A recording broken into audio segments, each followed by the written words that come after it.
Life's Learning Curve, episode 68.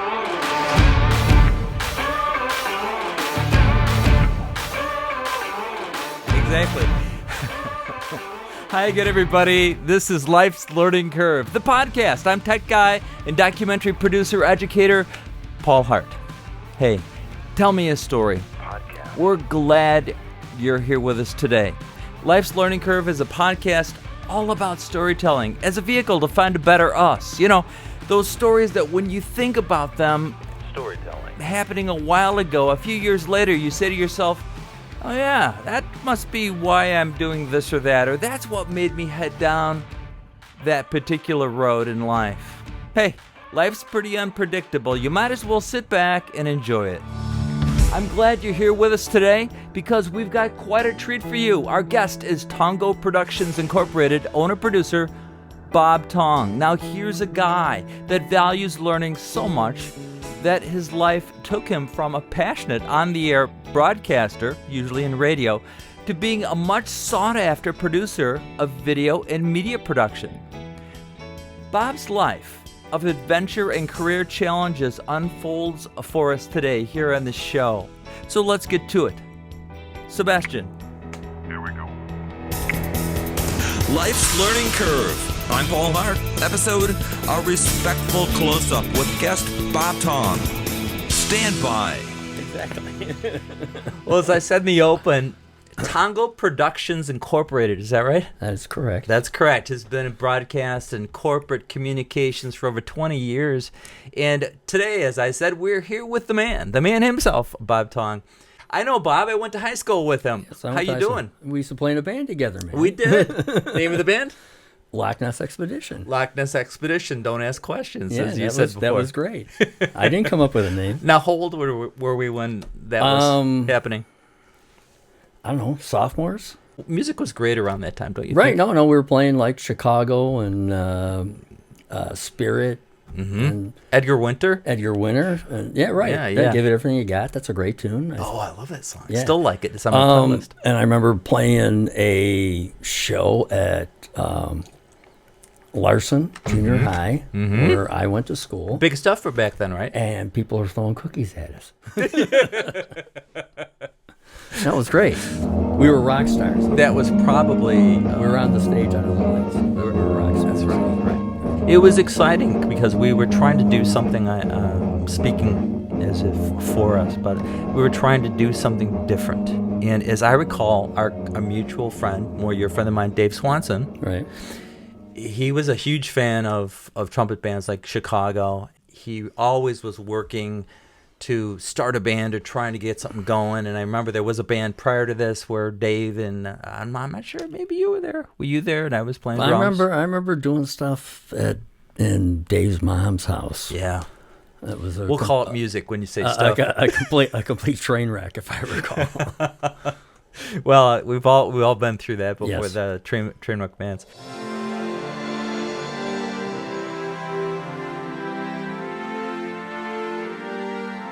Hey, tell me a little bit about you.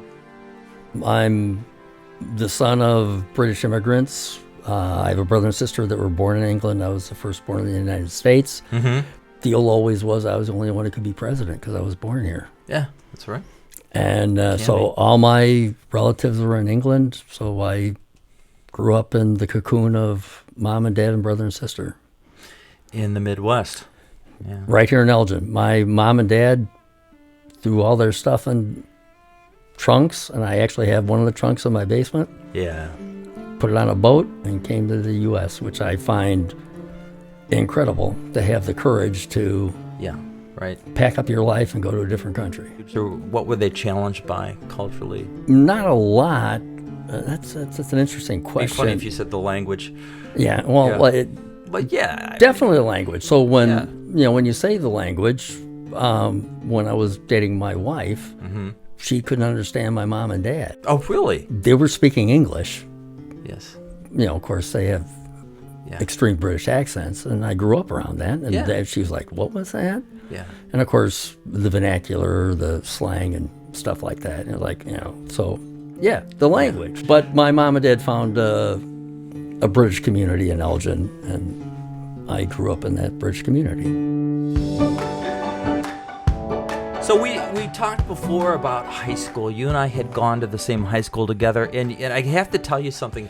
The few people I have had on the podcast here in various episodes, they all tell a similar story about high school and how we all kind of socially felt like it's not that we didn't fit in, but it was like awkward every day, and it was like a survival situation. But yet, for most people, I could look at you every day in high school and go, he's so laid back, he's funny, he's quiet, he's really dry humor. I remember the throw-asides you used to say under your breath, and they were really funny and topical and stuff, and it would be to your friends.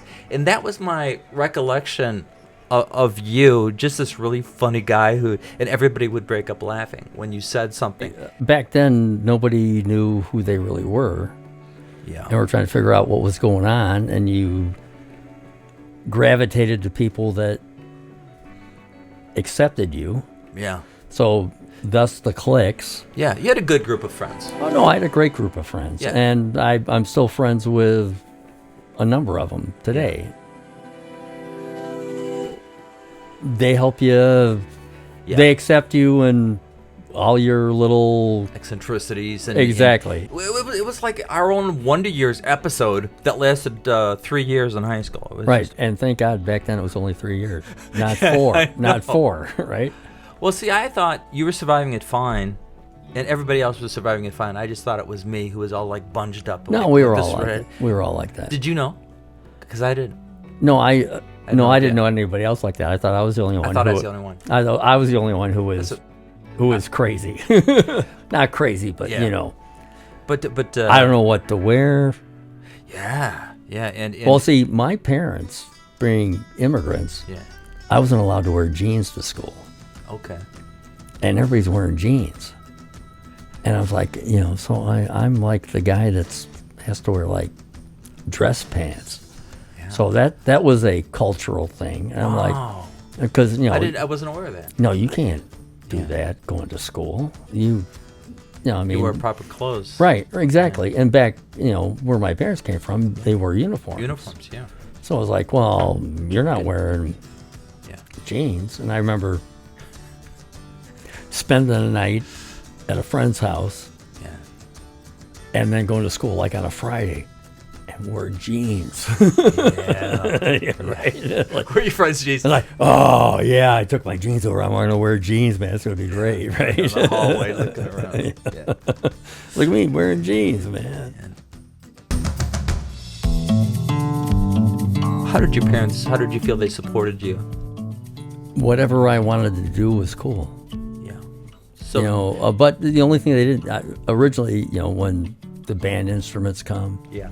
I wanted to play violin. Oh, no. Really? No, well, I don't think they could afford it at that point. And then, like the next year, then all the wind instruments came, and I'm like, oh, That's right. 4th grade. 5th grade. I'd like to play cornet, Yeah. trumpet. Yeah. They're like, yeah, we can do that. So that would have changed. Yeah. That would have changed a lot of things. It changed a lot of things for me musically. Mm-hmm. Well, in Loch Ness Expedition, I played trumpet. I would have been playing violin. Yeah. Do you think that would have merged with guitar eventually? No, I mean, if you listen to the stuff now, I mean, violin's great. And all the prog stuff that I listen to, there's a lot of violin. You first started your career in radio, right? Correct. Tell me a little bit about that. Well, went to SIU, was a program director my senior year at the college-run radio station. Sure. Graduated, had to find a radio gig. My first radio gig was at BYG in Kankakee, the Air Force. That time BYG, the Air Force. Echo? Yeah. Echo. Air Force. And there for a short time and left. I was there for like a month, maybe 6 weeks, and went to JKL in Elgin back when it was the Fox and progressive radio station. Worked with some guys that have, went on to XRT and actually, all over the place. And it was great. I mean, I've worked with Tom Marker, who's still doing stuff, and Richard Milne, who is the recently left morning man at XRT. Unfortunate. I worked with him at DEK in DeKalb. Oh my gosh. And of course FM was big at the time. It was growing and expanding. And to me, it wasn't about being on the radio. It was like, hey man, did you hear this new tune? This is really cool. And then of course getting free tickets and stuff. And going to shows. How did you initially clear up that who are you talking to thing? Because a lot of people have a little bit of apprehension about who am I speaking to on the radio, or who's my audience? I mean, how did you get over that hump, and when did that happen? Well, actually started in radio in high school. High school radio station WEPS. Yeah. Which was Larry Dreyfall. And I've had lunch with Larry in the past few years. Nice. And I mean, a few of us went and had lunch with Larry, and it was like, just telling him like, you did it, man. Yes. Yeah. I mean, as you as a teacher, to have a student come and tell you that, hey man, you did it, man. Whatever. Yeah. Back then, I'm sure he was young. We were young. Yeah. He was like trying to get through all this stuff, and like, but just that, confirmation. They, I'll tell you, it for me. I've heard a couple things from kids. You don't realize how you affect other people. You'll never realize unless they all show up in a large group, and they tell you that. Do you have any local radio market stories? Things that happen, unique people, egos? Well, working in Elgin was, it was kind of an island, It was a progressive radio station, and got to meet, like Rick Derringer coming in and dropping off a record, Rock and roll hoochie coo. Yeah, pulling up on Douglas Avenue with an agent and dropping off the new record. Got to interview the guys from Ministry. Actually, I was on the air one morning. Del Shannon. Runaway. Right. Yeah. So I'm on the air one morning, and as the agent, the Capitol agent, calls up. He goes, "Hey man, how's it going? I got Del Shannon on the phone." I'm like, "What?" Put him on the air. Put him through. Yeah. Right. Wow. And he had Tom Petty had just produced his new record, so he was on a tour and stuff like that. And actually, unfortunately, it was his last record, and then he ended his life. But then I was like, wow, that's a nice footnote. Right. Yeah. But I got to Mr. Captain Bring Down. Yeah, I was like, wow. But that's like, what?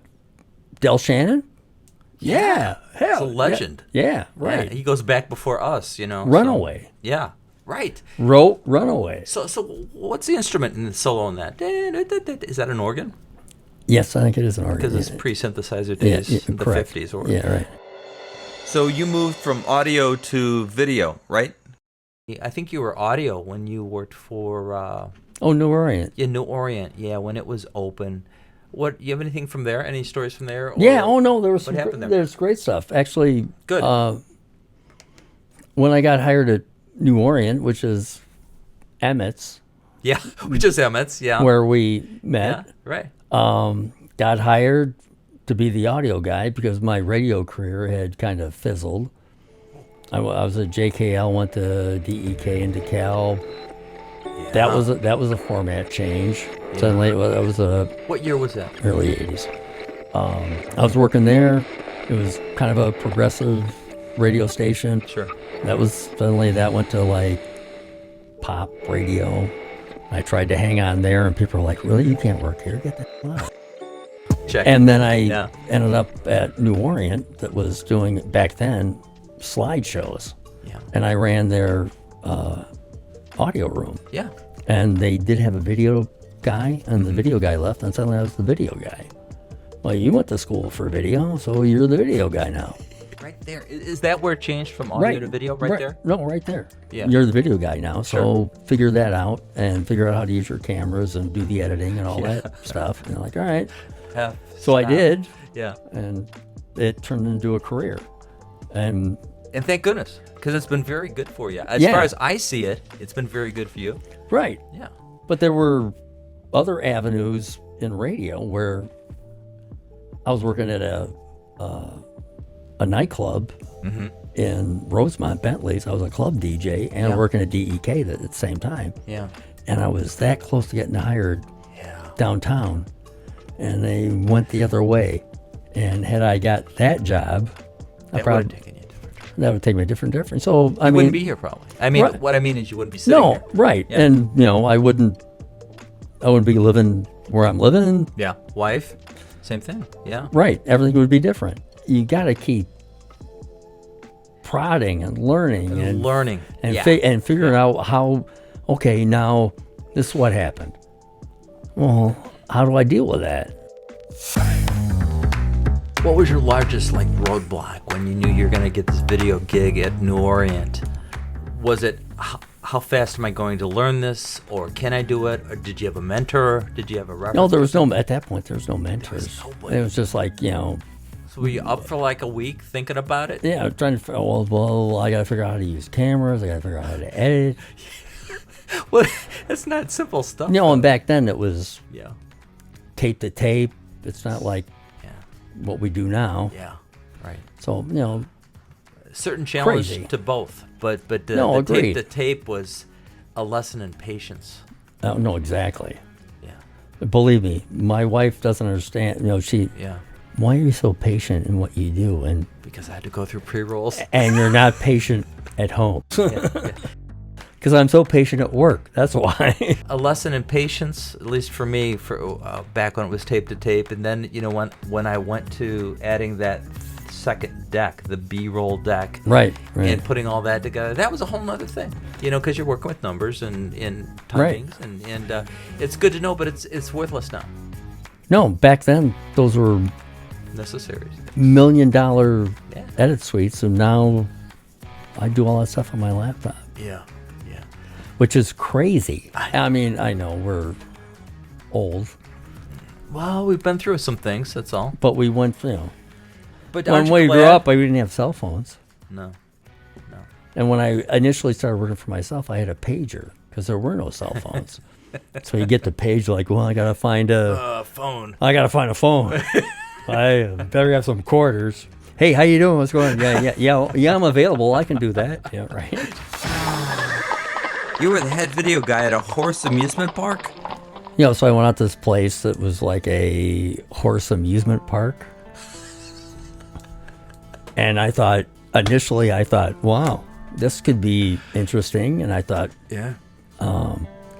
could actually move to film because some of the stuff that they were doing. Nice. And it was just a crazy train wreck. In what way? What happened? Well, the guy that was running the place didn't really know what was going on. Of course, I don't know if it ever opened, but he opened it on property where apparently some kids committed suicide. Oh no. And from his perspective, because of rock music.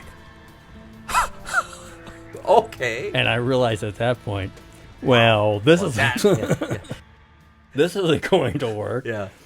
But yeah, it was. I was there for, I don't know, Not long. a couple months maybe. Yeah. Well, you did the smart thing. And then I had, at that point, my brother-in-law was a lawyer, and I'm like, well, he owes me some dough. Yeah. Can you send a letter? Oh yeah. And it's only I got paid, but I was like, Good. yeah. Good. It was like, Good. yeah. The fact that you even knew I was there, that's embarrassing. Yeah.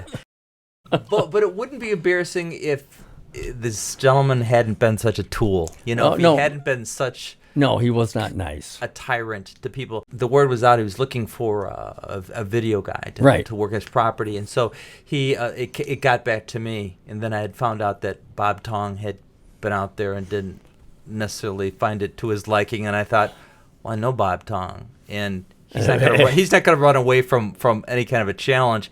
So something's got to be up there. No, it was weird. Actually, I left there and went to a staff job at the railroad at Santa Fe.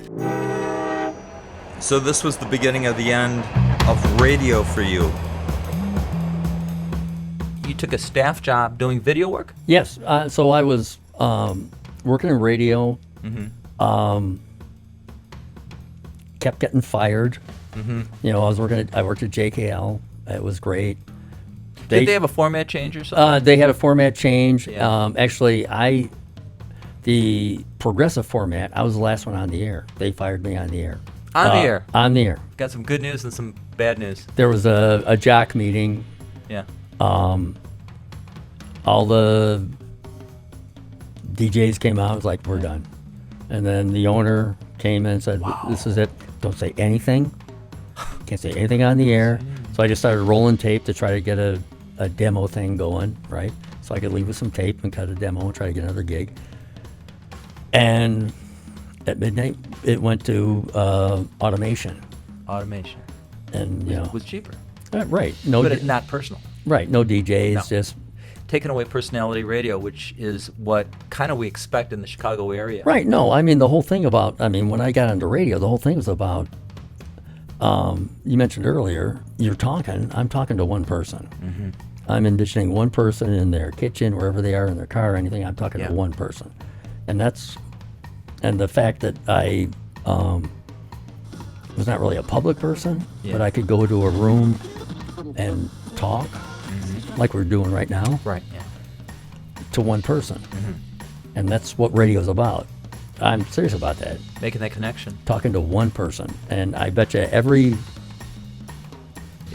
on-air personality talks, they're thinking of one person at that point. You know, I'm talking to Doris making coffee or whatever. You know what I mean? Yeah. I mentally like to think that people enjoy what I'm doing, and it's the one person that does enjoy what I'm doing. And therefore, that I continue on, and I want to make it better, and I want to do better. But I also want to make that connection even better. And that's the magic of radio. Right. And why Chicago radio hung on to the personality thing for so long. Right, and they're still trying to. For the most part, I listen to a lot of satellite radio. Yeah, right. But I do listen to some local radio. Yeah.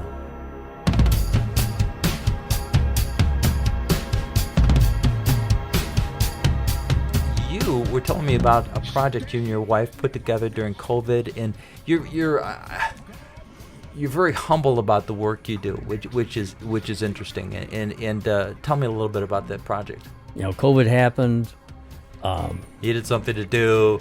But I'm still playing with a couple guys. One of the guys has a studio at home and writes his stuff, and we come and play at his place. And when COVID happened, like, well, we can't get together. No.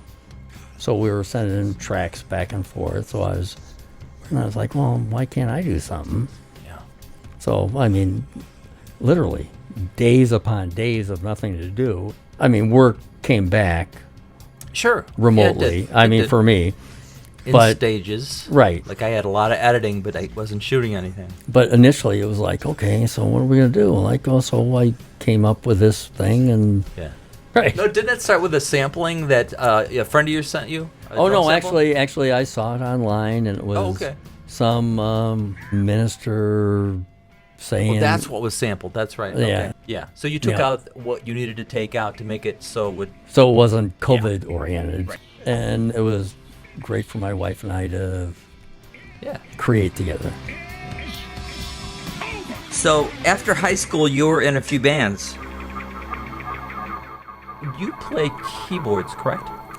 Yeah. Okay. Now, where did that come from? Did you self-teach? Did you take piano lessons? No. And how did you get into that with bands? The whole band thing started, I worked at Flipside in Huffman Estates. Yeah. And actually that's great. The guys I still create with all worked at the store. I met my wife at the store. Okay. And we're like, hey, let's get a band together. Yeah. I'm like, oh, well, I play trumpet. Yeah, I was in Loch Ness Expedition. I play trumpet. Like, well, demo tape, we're not really looking for a trumpet player. So like, why? What? Hey, I'll be the keyboard player. Yeah. So I bought a little Casio for like, I don't know, $100 and stuff. And so I taught myself how to play keyboards. And we played all the dumpy bars. Yeah. That's a great experience, though. Oh no, it was amazing, Yeah. and we were killing it when we broke up. We were really. I hear tapes of the stuff that we did, and I'm like, that's me. If you're able to say that now, at the age you're at, it was really good. Oh no, you've got a chance to step back. And no, it look was at it really again. good, and the guy I work with now is like, he's got all the old tapes and stuff. Like, Yeah, right. that's me. Yeah, that's you, man. Yeah, I'm like, holy smokes, man. yeah. I was good. Well, it's one of those things where Because I don't play as much as I did back then.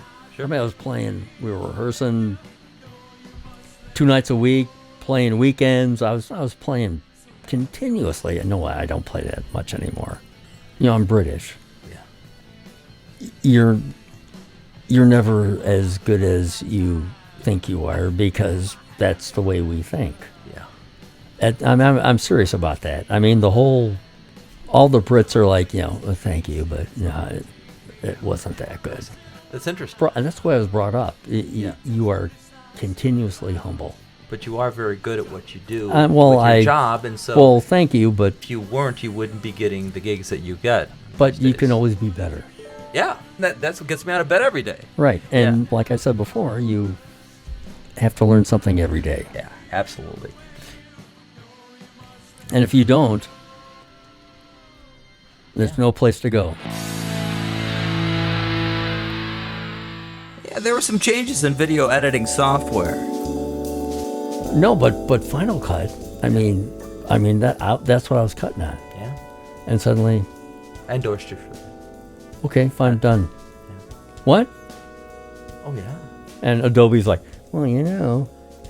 We- we got this thing over here. Thank you.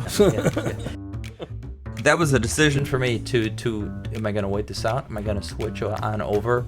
And I had just too much work. I just probably like you. I had stuff I had to get done. I didn't have time to relearn and do some things. I mean, as far as relearning software and stuff, I remember initially when I'm cutting linear, tape to tape, and that stuff, and then my first Avid job, which was non-linear software, it was like, well, you got to learn this or you're gonna die. I took a class at Columbia. And I'm like, and I think I did my first Avid job at. It was beautiful though when it came out. At True Value. Okay. And the guy hired me like, oh man, I get it. Don't worry about it. You're gonna figure it out. Yeah. And so I was an Avid editor then. Sure. And when he got that spot, it looked great. Right. And suddenly I was doing was all the this beauty of it. Yeah, I'm doing all this Avid stuff. Then Avid kind of waited, and it was all Final Cut. Then you have to constantly keep progressing. I mean, and it's just not in. You have to keep learning, not in just what we do. I mean, professionally, you have to keep learning every day in everything. So what kind of growth have you gone through in the music that you listen to, you prefer? But let's go back to music. Okay. Yeah. Musically, I'm in a completely different place than I was 3 years ago. Oh, really? And the music I listen to now is so much more aggressive and so much more challenging. That's interesting. No, just because the music is more challenging. None of my friends understand what I listen to. Yeah. I listen to a lot of really Such as? aggressive metal music. Okay. Yeah. So, and they don't understand it, but I mean, it's just part of growing. Yeah, it is. So I find this music more challenging, so that's where I'm going. Yeah. It could be... It's your passion for music that makes this happen. Yeah, right. But it could be jazz. Yeah. And they would feel the same way. Yeah. Because that's not what they're into. But it's metal right now, so that's what I'm into. And that's... Yeah. And it's really it really stokes me. Good than you hate the for universe. you hate for it to be background noise. Some people hear it as background noise. My ex-wife didn't always like music. She said that's just noise to me. Oh no, that's but that that was her. right. No, before I came here, Mm-hmm. stopped home, let the dog out. Mm-hmm. Well, how am I going to get into the place where I need to be to come talk to the great Paul Hart. That's right. The great Paul Hart. How's that going? So no, so it's a great conversation. This is very good. Yeah. So I put on some loud rock music and had a beer and came over. Yeah, good.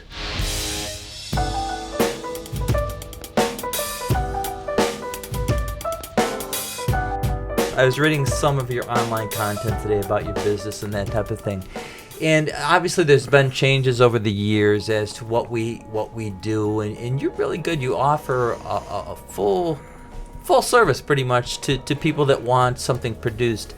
And within the last 10, 15 years, the word brand has come up often, and you'll say we will help you enhance your brand. Like if somebody called you and said, I'm really looking to enhance my brand, what might you say? Depending on what you want to do, yeah, I can help. And this is not a commercial. No. I can, what I do is I'm a communicator, and I can help anybody communicate whatever level. Mm-hmm. The stuff we do is just corporate stuff. Mm-hmm. We all sell propaganda, depending on what level we're at. That comes down to news, because the way news is bent these days. Right. So whatever propaganda you're selling, whether it's sign up for this corporate thing or look what my corporation did, that's what we do. How did you build your client base? So you have some pretty big name clients, and you don't have to name them all, but I was really impressed with the work you do, and I got to see your demo reel, and I saw some of the work that you do also. How might someone get clients like that? The whole thing in general is building confidence and trust in life in general, whether it's relationships. Yeah. I mean, my friends, I have friends that have bickered and stuff like that, but it's all about building relationships and trusting each other and just moving on. Sure. But and that's the way it is in business too. It all comes back to you have to deliver. Yeah. Well, Professionally, you have to deliver. Bob, have you ever had a feature creep? You and I both understand can you tweak this, can you do this, and how many retakes and how many re-edits, and I'm very patient with that. No, you have to be patient. If you're not patient, in what we do, you have to be extremely patient. And if you're not, and there's times I've had, and gone back, I'm sorry. How do you manage that? Well, the endless edits. And what I'm talking about here is a client that might say, I need this done, I need the font change. And all that's fine for the first few times, but then there are those that just keep adding one little thing until you're up to 20, 30 different. You roll with it. You roll with it all. And, that's cool. It's good to know. You pay for it. You pay for it. Yeah, that's true. And at some point, they'll say, well, you're out of budget. Yeah, right. I hate to I say it's the almighty dollar, but when it comes to that stuff, you are a business, though. Right, of course. Yeah, right. Absolutely. That's what I do. So what do you think the biggest challenge the video production industry is facing these days? No, actually, the biggest challenge video production is facing today is... Yeah. Let me guess. Everybody does everything on their phone. That's right. Back in the day when I was like, let's tweak that light, it's like, that's gone now. What do you do in your off time? What do you like to do? I go to the gym. I work in my yard. Yeah. I play music. Yeah. Spend time with my wife and my kids. Yeah. For me, I really like to keep work over here, life over here. And I've always been like that. Yeah. To the point where my work friends are my work friends, my friends' friends are my friends, Yeah. Yeah. That's all my son is about. Some of the bands he's been in. He said one of the first things he learned was, if I'm going to be in a band and play or write or whatever, I don't necessarily have to be friends with these people. Well, I don't know about that. Okay. What do you think? No, I think, I only have a finite sample. Yeah. And those are my closest friends. Yeah. Because I went through the wars with them.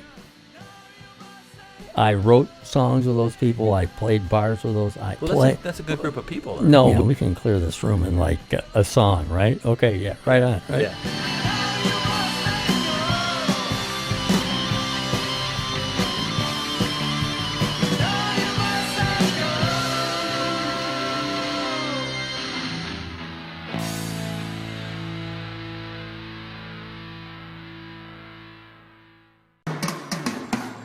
Do you still play live? No, I haven't played live in years. It never goes away, though. You never. Oh, no. Oh, you never. No, and I haven't jammed in years because it's all been studio stuff. Yeah. And of course, COVID extended that where you're like, sending you tracks, you play on my thing, and you know. My son always says, "Dad, you should be in a dad band right now," because there's like hundreds of them. No, you should. And I think about how I would enjoy it, but drummers are hard to find, man. Yeah. They really are. Because they keep blowing up, man. They keep blowing up. Right. Like a Spinal Tap right, blowing right, up? exactly. Okay, right. yeah, okay. I'm with you on that. If you could go back and talk to yourself as a 10-year-old, and what would you tell yourself? Because as a 10-year-old, you're scared, have no idea what's going on. Right. I have no friends, but you have friends. Mm-hmm. But, you know, everything's going to work out. If you stay true to who you are, you're going to be okay. Yeah. And that's who you are is who your parents are. Isn't that the truth? Well said. Bob, thank you for coming in today. I appreciate it. All right. Yeah. We'll see you again, all right? All right. All right.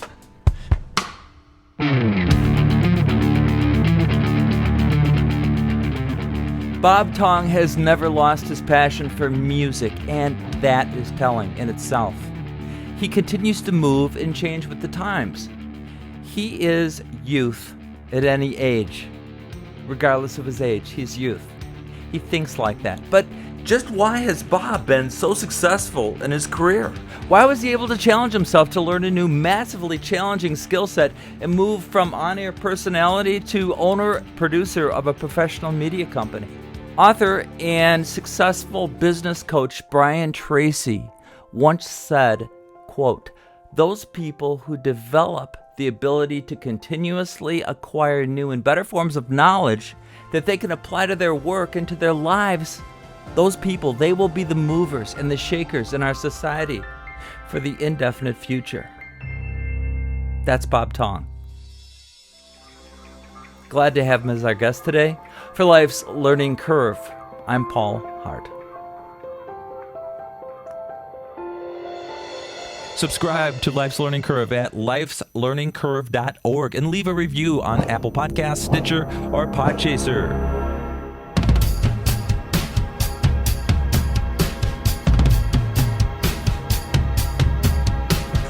Episode 68, a respectful close-up.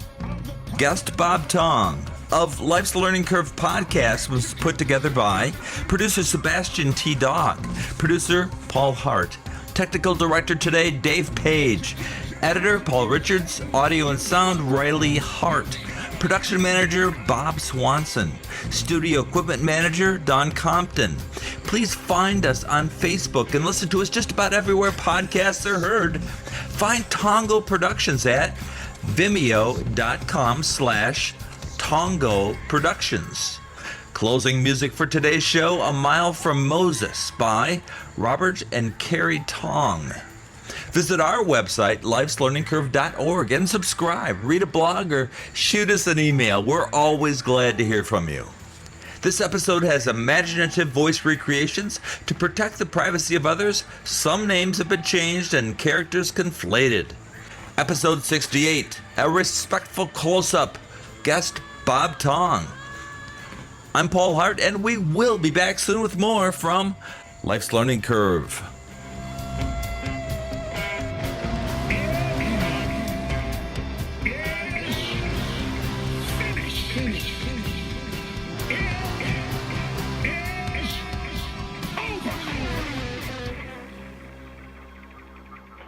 We're clear.